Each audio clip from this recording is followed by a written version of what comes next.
शिरोळ येथील ग्रामीण रुग्णालयाची अवस्था अत्यंत बिकट झाली असून गरीब रुग्णांना मूलभूत सुविधांसाठीही वणवण करावी लागते। रुग्णालयामध्ये रुग्णांना जेवण आणि पिण्याच्या पाण्याची देखील सोय उपलब्ध नाही आहे। या रुग्णालयावर प्रशासनाचे कोणतेही नियंत्रण राहिलेले नाही, असा थेट आरोप आंदोलन अंकुशचे शिरोळ शहराध्यक्ष अक्षय पाटील यांनी केला आहे। या गंभीर परिस्थितीबाबत थेट कोल्हापूर जिल्ह्याचे पालकमंत्री व राज्याचे आरोग्यमंत्री प्रकाश आंबेडकर यांच्याकडे अधिकृत तक्रार करणार असल्याचा इशाराही त्यांनी दिला आहे। ग्रामीण भागातील गरीब आणि गरजू रुग्णांना हक्काचे उपचार मिळावेत या उद्देशाने शिरोळ येथे ग्रामीण रुग्णालय सुरू करण्यात आले। मात्र सध्या या रुग्णालयातच अवकळ आली आहे। रुग्णालयात दाखल होणाऱ्या रुग्णांना जेवण मिळत नाही, तसेच पिण्याची शुद्ध पाण्याची कोणती व्यवस्था नसल्याने रुग्णांच्या नातेवाईकांना बाहेरून पाणी विकत आणावं लागतं। रुग्णालयातील भोंगळ कारभारामुळे सामान्य रुग्णांना नाहक मानसिक व शारीरिक त्रासाला सामोरं जावं लागतंय। स्वच्छतेचा अभाव, कर्मचाऱ्यांची अनियमितता आणि अपुऱ्या सुविधांमुळे रुग्णालयाची दैनंदिन घडी विस्कटली आहे।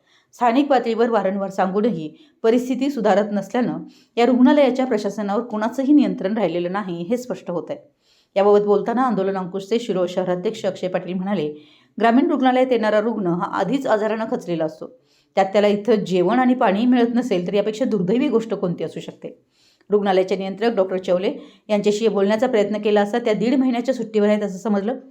त्यांच्याशी फोनवरून बोललं असता जेवण पुरवणाऱ्या ठेकेदारानं दर परवडत नसल्यानं जेवण देणं बंद केल्याचं त्यांनी सांगितलं। त्यामुळे या रुग्णालयाचा कारभार पूर्णपणे राम भरोसे चालल्याचं चित्र दिसतंय। गोरगरिबांच्या आरोग्याशी चाललेला हा खेळ आम्ही खपवून घेणार नाही। शिरोळ ग्रामीण रुग्णालयाची दुरावस्था सुधारण्यासाठी आणि दोषींवर कारवाई करण्यासाठी आम्ही राज्याचे आरोग्यमंत्री नामदार प्रकाश आंबेडकर यांच्याकडे पुराव्यांसह रीतसर तक्रार दाखल करणार आहोत, असंही अक्षय पाटील यांनी यावेळी सांगितलं। मराठी एस न्यूजसाठी शिरोळहून दिलीप कोळी। नमस्कार, मी अक्षय विजय पाटील, आंदोलन अंकुश शिरोळ शहराध्यक्ष। आज दुपारी शिरोळ ग्रामीण रुग्णालयामध्ये आमच्या एका पेशंटला बघायला गेल्यानंतर त्या ठिकाणी खरोखर मला एक धक्काच बसला की गेले त्या ठिकाणी जे ॲडमिट पेशंट आहेत तिथे विचारले असता 15 दिवसापासून जेवणाची व्यवस्था जी ग्रामीण रुग्णालय करतं आहे जे ठेकेदाराच्या माध्यमातून, ती जेवणाची व्यवस्थासुद्धा नाही। ते सोडा, शुद्ध पाण्याची मुबलक व्यवस्था सोडा, साधं पाण्याची व्यवस्थासुद्धा त्या रुग्णालयानं त्या रुग्णांना केलेलं नाही आहे। त्या रुग्णांच्या नातेवाईकांनीच अक्षरशः 20 रुपयाची बाटली बाहेरनं आणायची विकत आणि त्या रुग्णाला द्यायची, अशी अवस्था त्या ठिकाणी आज दुपारी बघायला मिळाली।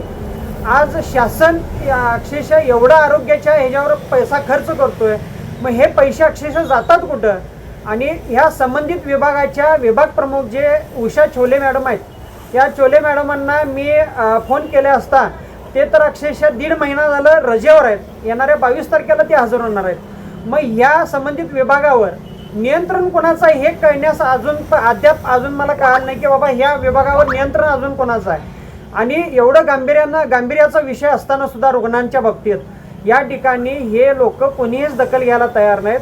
त्यामुळं आंदोलन अंकुशच्या माध्यमातून वैयक्तिक मी आपल्या कोल्हापूर जिल्ह्याचे पालकमंत्री प्रकाश आंबेडकर साहेब या आरोग्यमंत्र्यांकडं मी लेखी स्वरूपात तक्रार 100% या ठिकाणी लेखी स्वरूपात तक्रार देणार आहे यांच्या विरोधात। एवढा गांभीर्याचा विषय असताना सुद्धा हे सुट्टीवर असताना या रुग्णांना सुद्धा अक्षरशः वाऱ्यावर सोडल्यासारखं काम या शिरोळ ग्रामीण रुग्णालयानं केलेलं आहे। आणि याची सखोल चौकशी या तुमच्या माध्यमातून करावी, तात्काळ दोषींवर कारवाई करावी ही माझी नम्र विनंती आहे। आणि जोपर्यंत दोषींवर कठोर कारवाई होत नाही तोपर्यंत आम्ही मागे हटणार नाही एवढं सांगतो।